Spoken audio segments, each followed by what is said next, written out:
इस वीडियो में हम लोग पढ़ेंगे चैप्टर 8 एप्लीकेशंस ऑफ इंटीग्रल्स। तो देखो एप्लीकेशन ऑफ इंटीग्रल्स बिल्कुल सीधा है, इंटीग्रेशन की एप्लीकेशन यानी कि कहां कहां हम इंटीग्रेशन अप्लाई कर सकते हैं। तो 12th के सिलेबस में सिर्फ एक ही है, एरिया फाइंड करने के लिए। एरिया तो देखते हैं कौन सा एरिया। जैसे कोई फंक्शन कोई कर्व है, ये एक्स एक्सिस ये वाई एक्सिस, और ये कोई कर्व है y equal f x, y equal f x, और कह दिया कि ये वाला एरिया निकालो।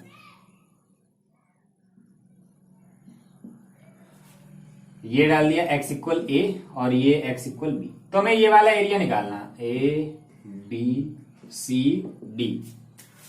तो हमें एरिया निकालना, अगर हम बात करें area A B C D A, तो ये एरिया निकालना। तो देखो कैसे निकालेंगे, कैसे निकालेंगे भाई, कौन सा फॉर्मूला लगाएं इसमें? रेक्टेंगल वाला लग जाएगा या स्क्वायर वाला? देखो ना रेक्टेंगल लगेगा ना स्क्वायर लगेगा। जो अब हमने डेफिनेट इंटीग्रल पढ़ा था तो हमने देखा था डेफिनेट इंटीग्रल की मीनिंग क्या होती है। हमें डेफिनेट इंटीग्रल से क्या मिलता है, क्या मिलता था डेफिनेट इंटीग्रल से? Area under the curve.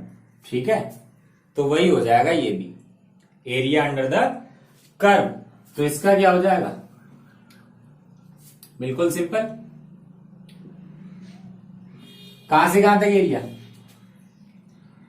A to b y d x और a to b f x d x. Y और एफ एक्स दोनों एक ही बात है, वाई और एफ एक्स दोनों एक ही बात है। ठीक है, और इससे जो डेफिनेट इंटीग्रल से एरिया आता है कहां तक का? कर्व के नीचे का आता है, लेकिन एक्स एक्सिस तक का। ऐसा नहीं कि एक्सिस से नीचे चले जाओ भाई, ये लाइंस तो हम कहीं भी कितनी भी बड़ी कर सकते हैं, लेकिन इससे जो एरिया आएगा वो एक्सिस तक का आता है। ठीक है, एक्सिस तक का ये हो गया इसका। अच्छा, अगर ऐसा दे दिया जाए, मान लो ये दे दिया कर्व और हमें ये एरिया निकालना, ये वाई एक्सिस और ये एक्स एक्सिस, ये ओरिजिन, ये वाई इक्वल ए वाई इक्वल बी, और ये हो गया एक्स इक्वल एफ वाई। ठीक है, हमेशा ऐसा तो नहीं रहेगा कि वाई इक्वल एफ एक्स ही रहे।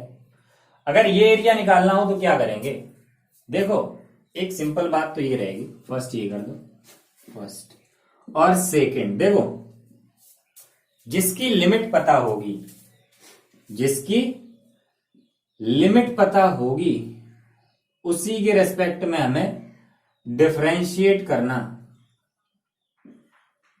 और we can say integration a to b f y d Y.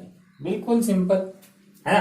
हालांकि ऐसा बहुत कम होगा जब हमें ऐसा एरिया निकालना पड़ेगा, नहीं तो हमेशा ऐसा ही आएगा, और जो नहीं भी होगा हम उसको भी ऐसे ही निकालेंगे। ठीक है, तो ऐसे निकलता है एरिया। तो वीडियो पॉज करके नोट करो, फिर देखते हैं और क्या क्या है इसमें।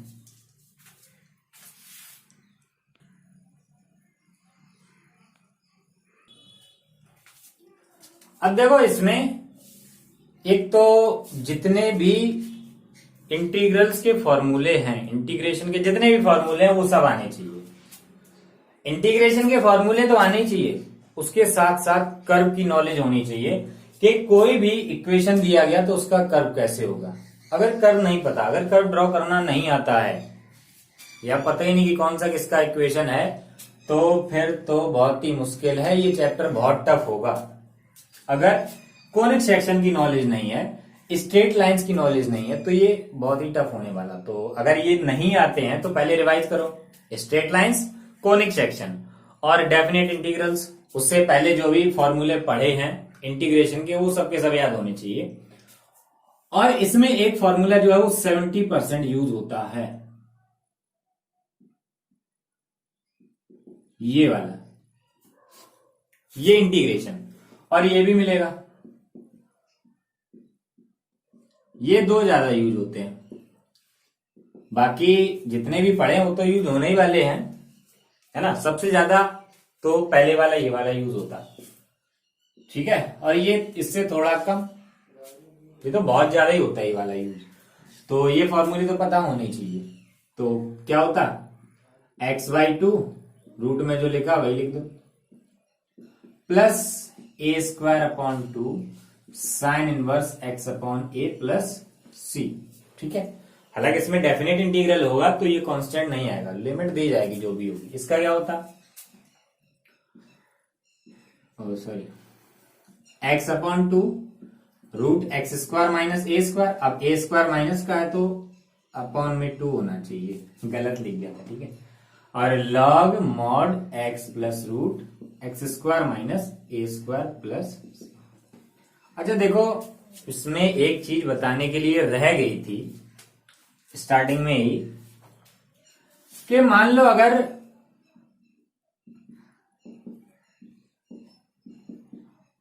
y डैश और x डैश कभी ये वाला एरिया निकालने के लिए आ जाए, ये वाला एरिया, ये है a और ये b, तो ये वाला एरिया निकालेंगे तो कैसे निकालेंगे, देखो होगा भाई,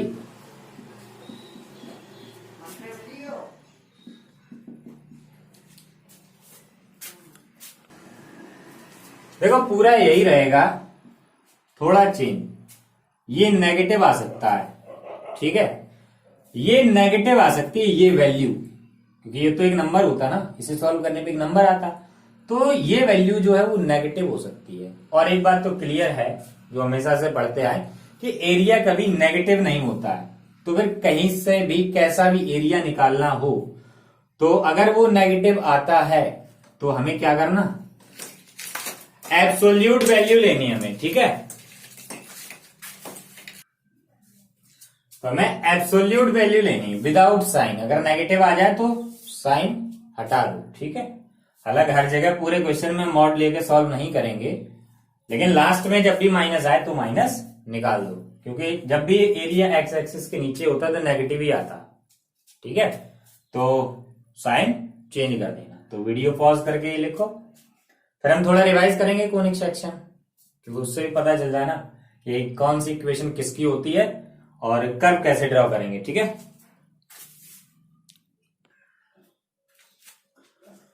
अब देखते हैं सबसे पहले कोनिक सेक्शन में सबसे पहला क्या था, सर्किल। ठीक है, सर्किल। अच्छा, इसकी इक्वेशन एक तो ये होती है x² plus y² equal r²। इसका जो सेंटर है वो ऑरिजिन होता और रेडियस r बनाना, ये बन गया, ये होगा, ये रेडियस r, सेंटर हर जगह, ये चारों जगह पे r। कहीं भी देखो सेंटर से सरकमफ्रेंस तक के डिस्टेंस क्या होगी, r, जो रेडियस होती है। ठीक है, चलो इसका तो ये हो गया। मान लो अगर सर्किल ऐसा दे दिया गया, अरे थोड़ा सर्किल जैसा बन गया,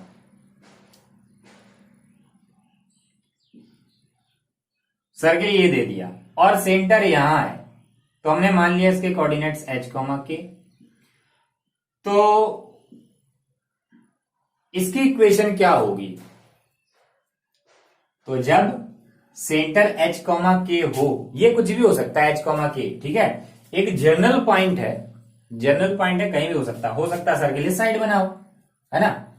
तो इसका इक्वेशन होता है x माइनस एच का whole square plus y minus k का whole square equal r²।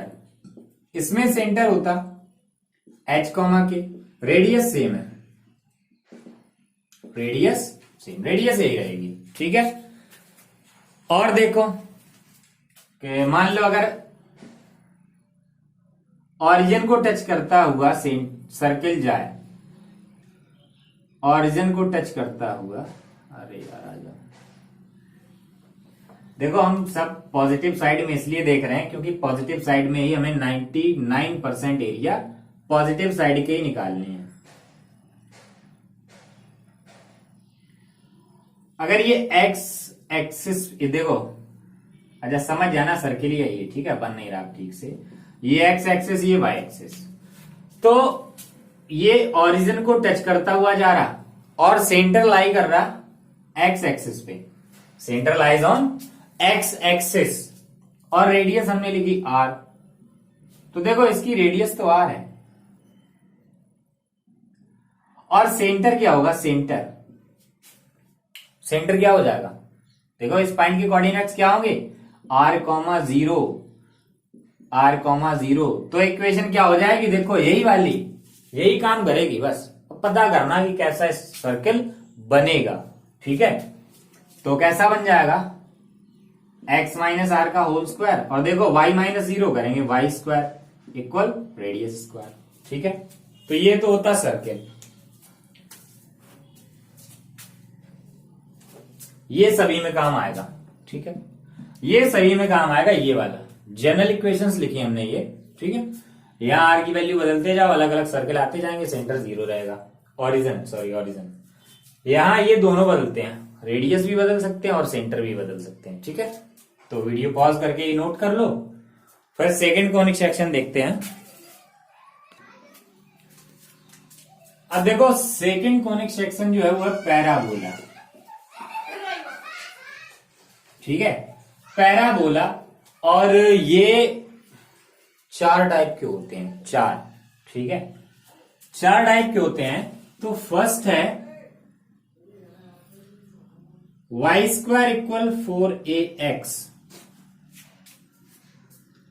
Second है y square equal -4ax, third है x स्क्वायर इक्वल 4ay, और फोर्थ है x स्क्वायर इक्वल -4ay। अब देखो ये आइडेंटिफाई कैसे करेंगे कि कोई इक्वेशन दी गई वो पैराबोला है या सर्कल है। मान लो मैंने ये लिख दिया x square plus y square equal x square equal 2 minus y square, और एक लिखा y square equal x minus 2। तो देखो पता कैसे करेंगे, देखो जब भी x y दोनों पे स्क्वायर हो, दोनों पे, ये बात मैं सिर्फ एप्लीकेशन ऑफ इंटीग्रल्स में ही बता रहा हूं, क्योंकि इसमें जो कोनिक सेक्शन है हाइपरबोला, उसका यूज है ही नहीं। पैराबोला, सर्किल, इलिप्स और स्ट्रेट लाइंस, ये 4 का है। हाइपरबोला का यूज है ही नहीं, होगा तो 1-2 जगह होगा, तो ज्यादा कोई मैटर नहीं है। जब भी एक्स स्क्वायर और वाई स्क्वायर दोनों, एक्स वाई दोनों पे स्क्वायर हो, अब वो या तो वो सर्किल होगा या इलिप्स होगा। अब अगर दोनों के कोफिशिएंट 1-1 है तो सर्किल होगा। देखो दोनों के कोफिशिएंट 1-1 है तो सर्किल होगा। अगर 1 के अलावा कुछ भी हो जाए, जैसे लिख दिया 2x square equal 4 minus 3y square, अब 1 नहीं है, या इसको भी हटा दो, इसका 1 है लेकिन इसका नहीं, दोनों के कोफिशिएंट 1 है तो सर्किल होगा। ठीक है, और अगर दोनों के कोफिशिएंट 1 नहीं है तो ये इलिप्स होगा। ठीक है, और ये भी देखना, दोनों एक साइड लेके आओ तो प्लस के ही होने चाहिए। जैसे इधर वाई स्क्वायर माइनस का इस साइड लाएंगे तो देखो प्लस का हो जाएगा, और इसको इधर लाओ तो वाई स्क्वायर प्लस का हो जाएगा। दोनों एक साइड रखो तो प्लस का। अच्छा, पैराबोला में बिल्कुल इजी है आइडेंटिफाई करना पैराबोला है या नहीं। 2 वेरिएबल होते हैं एक्स और वाई, अगर दोनों में से किसी एक की पावर 2 है और एक की पावर 1 है तो पैराबोला है 100%। ऐसे अगर हम लिखते हैं ये x square equal y, parabola है। ठीक है, पैराबोला है। अब कौन सा इनमें से कौन सा, ये वाला, बस 4a की वैल्यू 1 हो गई, 4a की वैल्यू 1 हो गई, है पैराबोला। अगर ऐसा कर दें y equal x square minus 2x plus 1, और इतना ही रखो या प्लस 1 कर दो, अब भी पैराबोला। देखो इस पे स्क्वायर है, इसकी पावर 1, ये एक्स्ट्रा रहने दो। 2 वेरिएबल हैं इसमें, एक्स और वाई, दोनों में से एक की पावर 2 एक की पावर 1, तो पैराबोला। ठीक है, तो ये हो गया पैराबोला। कैसे पता करेंगे, पावर देख के पता चलता है कि पैराबोला है या नहीं है। और सर्किल या एलिप्स होगा दोनों में से कोई, तो दोनों वेरिएबल्स की पावर 2 होगी। अब देखते हैं ये वाला कैसा बनता, तो कैसा बनता है ये वाला, देखो सीधी बात है, जिसकी पावर 1 है उसी एक्सिस पे बनेगा। ठीक, जिसकी पावर 1 है उसी एक्सिस पे बनेगा। तो देखो किसकी पावर 1, एक्स की। ठीक है, एक्स एक्सिस पे बनेगा तो किस साइड, दो साइड है, ये एक्स और ये एक्स डैश, पॉजिटिव पे बनेगा कि नेगेटिव पे बनेगा। तो इसका साइन देख लो एक्स का, ये प्लस का पूरा टर्म, तो पॉजिटिव साइड पे बनेगा। ऑरिजिन को टच करता हुआ पॉजिटिव साइड पे बन गया। ठीक है, ऑरिजिन से ये सब, इन सब के वर्टिसेस ऑरिजिन पे हैं। ठीक है, ऑरिजिन पे है वर्टिसेस, तो ये बन गया, है ना। दूसरी आइडेंटिटी, दूसरा ऐसे पता करते हैं कि देखो वाई स्क्वायर है यहाँ पे, चाहे ऊपर वाला रखें या नीचे वाला रखें, वाई पॉजिटिव भी रख सकते हैं नेगेटिव भी, एक्स वाला हमेशा पॉजिटिव है, तो एक्स इन्हीं दोनों में पॉजिटिव होता, लेफ्ट साइड में पॉजिटिव होता, सॉरी राइट साइड में पॉजिटिव होता। ठीक है, इसे बोलते हैं राइट वर्ड पैराबोला। देखो सेकेंड, ये भी देखो x की पावर 1 है ना, तो x एक्सिस पे बनेगा, और साइन x वाली टर्म का माइनस, तो नेगेटिव एक्सिस पे। और देखो y स्क्वायर है तो y पॉजिटिव, y नेगेटिव के लिए x हमेशा नेगेटिव, तो नेगेटिव इसी साइड होता, तो ये बन गया। थर्ड देखो y की पावर 1 है तो y एक्सिस पे बनेगा, और साइन पॉजिटिव तो अपवर्ड पैराबोला, और x स्क्वायर है तो प्लस माइनस के लिए y प्लस का, है ना, x पॉजिटिव x नेगेटिव के लिए y पॉजिटिव। और फोर्थ ये भी देखो y की पावर 1 है तो y एक्सिस पे बनना, और साइन नेगेटिव तो नेगेटिव साइड पे, ये बन गया। ठीक है, अच्छा ये वीडियो पॉज करके नोट करो। पर हम देखते हैं, अभी हमने एक लिखा था शायद ये वाला, x square equal y minus 2, ये कहां पे बनेगा, है ना। ऐसा भी तो आ सकता, शायद ऐसा आ जाए, तो देखते हैं ये कहां बनेगा। उससे पहले वीडियो पॉज करके ये बना लो। तो देखो ये वाला कैसा बनेगा, तो सबसे पहले पता करो इन चारों में से कौन सा है ये, इन चारों में से पहले तो एक्सेस पता करने, तो इन चारों में से कौन सा, ये वाला देखो y power 1 x power 2, y power 1 x power 2। ठीक है, यानी कि ये अपवर्ड पैराबोला है, y एक्सिस पे बनेगा ऊपर की तरफ, y एक्सिस पे ऊपर की तरफ बनेगा। लेकिन अब ये इसका वर्टेक्स जो है वो ओरिजिन नहीं है। अब निकाले कैसे, बिल्कुल सिंपल, x इक्वल 0 रख दो, y इक्वल क्या आ गया 2, बस जहां y 2 होगा वहीं से पास होगा ये बन गया, बन गया। अगर ऐसा कर दें y square equal x, sorry हाँ एक्स प्लस 2, तो ये वाला देखो सबसे पहले वाला, अब ये राइट वर्ड पहला पैराबोला है ना, ये ऐसा बनेगा। अब इसका जो वर्टेक्स है वो कहां पे होगा, तो ये कैसे पता करेंगे, कैसे पता करेंगे, सिंपल बिल्कुल, y की जगह 0 रखो, x इक्वल -2, तो बनेगा राइट वर्ड, लेकिन -2 से, ये बन गया। ठीक है, तो ऐसे ड्रॉ करेंगे जब भी कुछ अलग दिया जाएगा। ठीक है, तो वीडियो पॉज करके नोट कर लो अगर करना है तो। फिर हम देखते हैं थर्ड कोनिक सेक्शन, इलिप्स।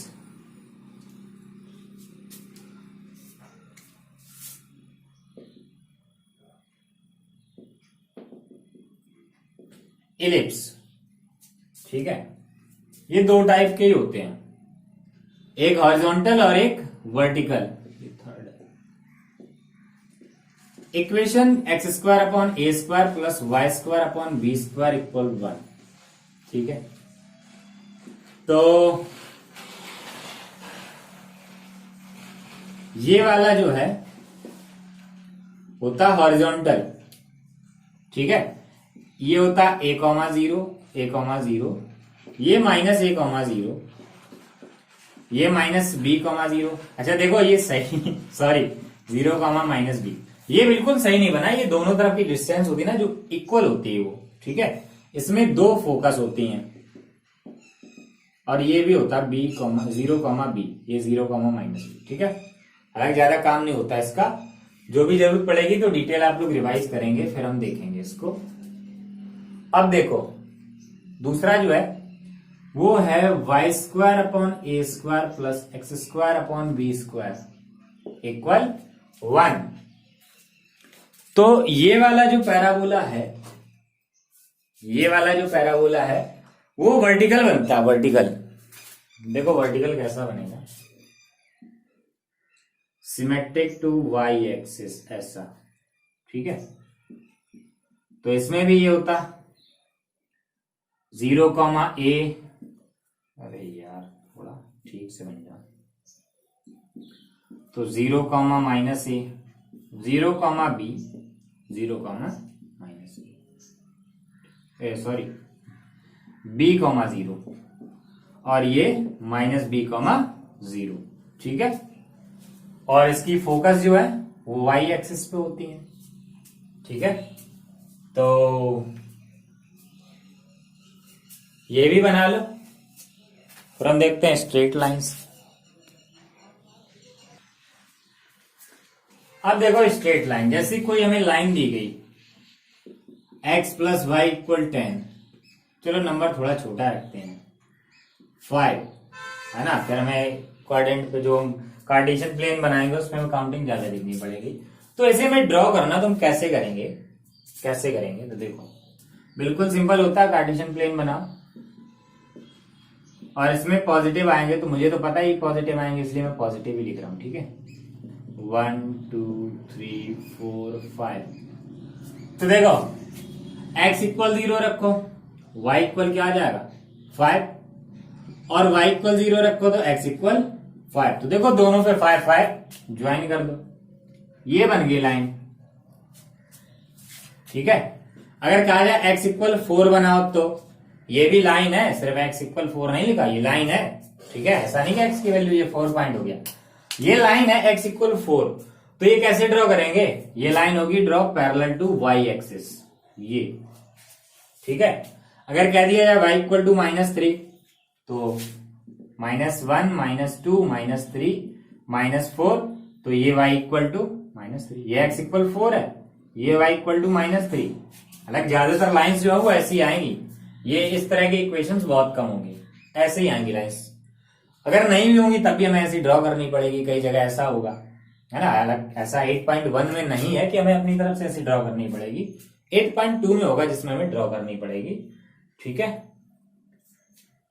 अच्छा अगर ऐसे दे दिया जाए y = 4 तो क्या हो जाएगी लाइन y पे 4 पैरेलल टू x एक्सिस, ठीक है।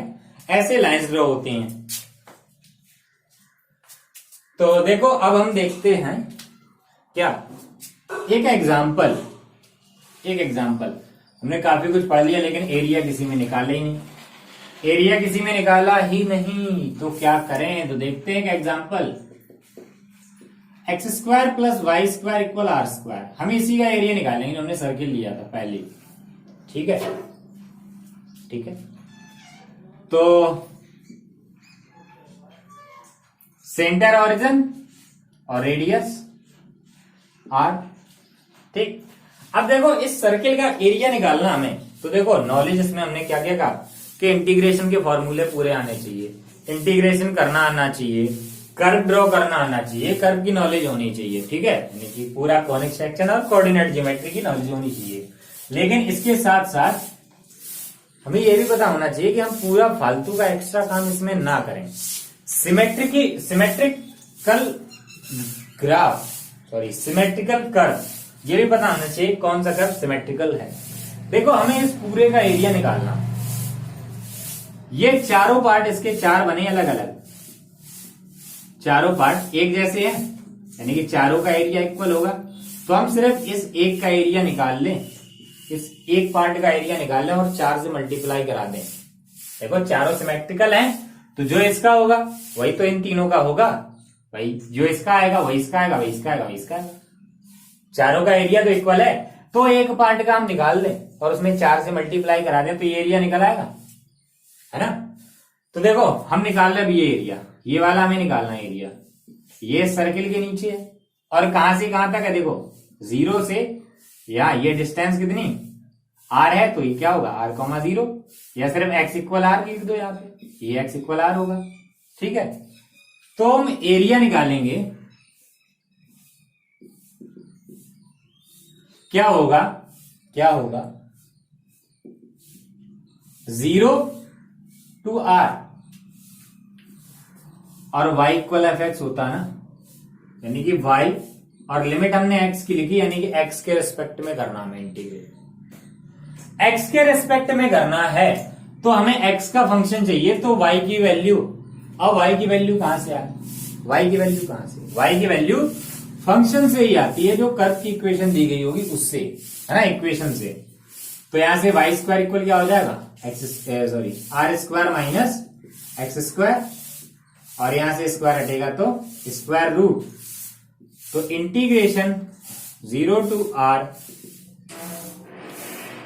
r square minus x square dx, तो लगाओ फॉर्मूला, आ गया root a square minus x square का, तो x/2 root r square minus x square plus r square upon 2 sine inverse x upon r, जहां जहां ए था वहां आर लिखना, लिमिट 0 to r, ठीक।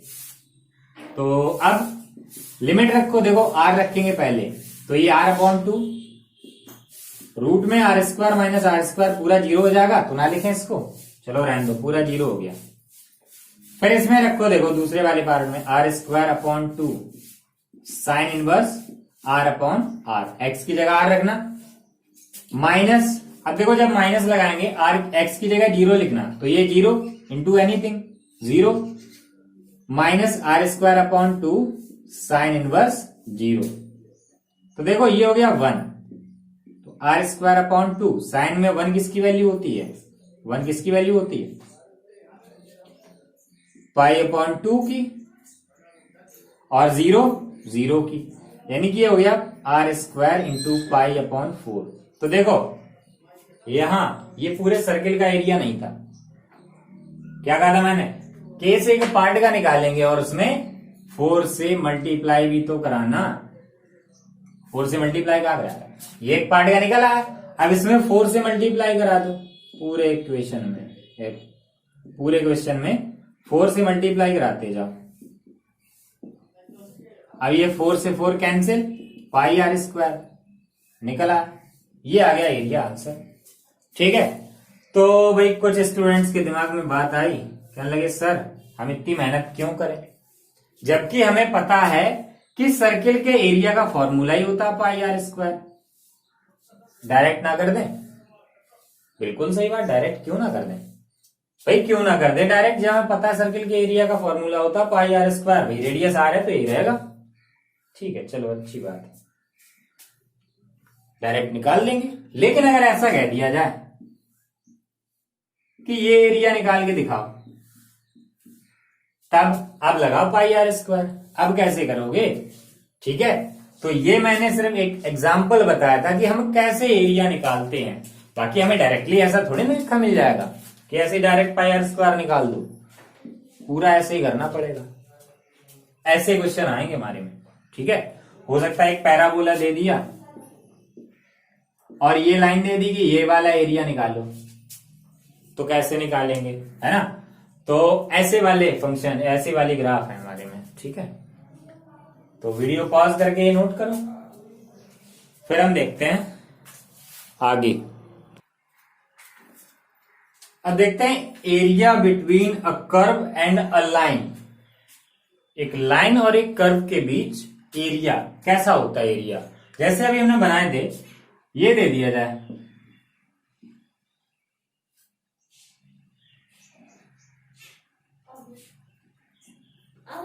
एक्स वाई, ठीक है, ये पैराबोला दे दिया गया, एक्स स्क्वायर इक्वल वाई, ये पैराबोला दे दिया, और एक लाइन दे दी y इक्वल 3, ठीक है। तो देखो ऐसा नहीं है कि हमें बिल्कुल परफेक्ट ग्राफ ही बनाना है, ऐसा नहीं होता, देखो क्वेश्चन में ये रिक्वायरमेंट होती नहीं है कि आप ग्राफ बनाएं, क्वेश्चन में ये नहीं कहा जाता ग्राफ बनाओ, उन्हें क्वेश्चन का आंसर दो, सॉल्व करके दिखाओ, एरिया निकालो, ग्राफ बना रहे हो, ग्राफ से कोई मतलब नहीं, ग्राफ खुद को ही नॉलेज के लिए होता है कि हमें कौन सा एरिया निकालना, खुद को बताने के लिए, सिर्फ अपने आप को बताने के लिए। भाई पेपर में ऐसा नहीं, एग्जाम में ऐसा नहीं करना कि ग्राफ बनाने बैठ जाए, बिल्कुल स्केल ले ली, पटरी, पेंसिल सब लेके बैठ गए ग्राफ बनाना बिल्कुल कायदे में, ऐसा नहीं, बिल्कुल रफली बना लो अपना, कि पता चल जाए कि हमें कौन सा निकालना, खुद को पता लगे कौन सा निकालना है। ठीक है, तो देखो ये तुमने पैराबोला तो बना लिया, लाइन y इक्वल 3 ये हो जाएगी। ठीक, और हमें ये वाला एरिया निकालना,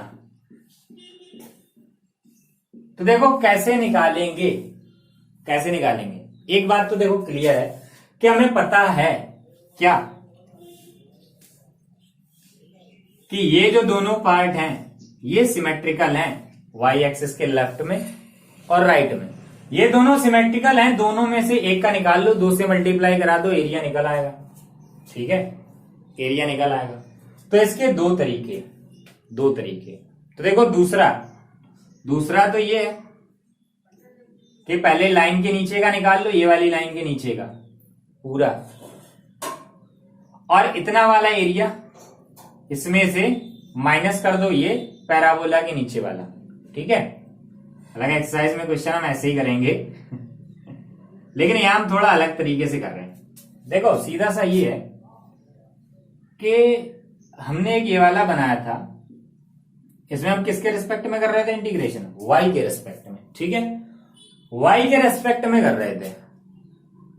ठीक, ऐसा ही ये तो है, ऐसा ही तो है ये। देखो बस कहां से, ये ओरिजिन से स्टार्ट है, जीरो से स्टार्ट है ना। ठीक है, तो देखो एरिया क्या हो जाएगा,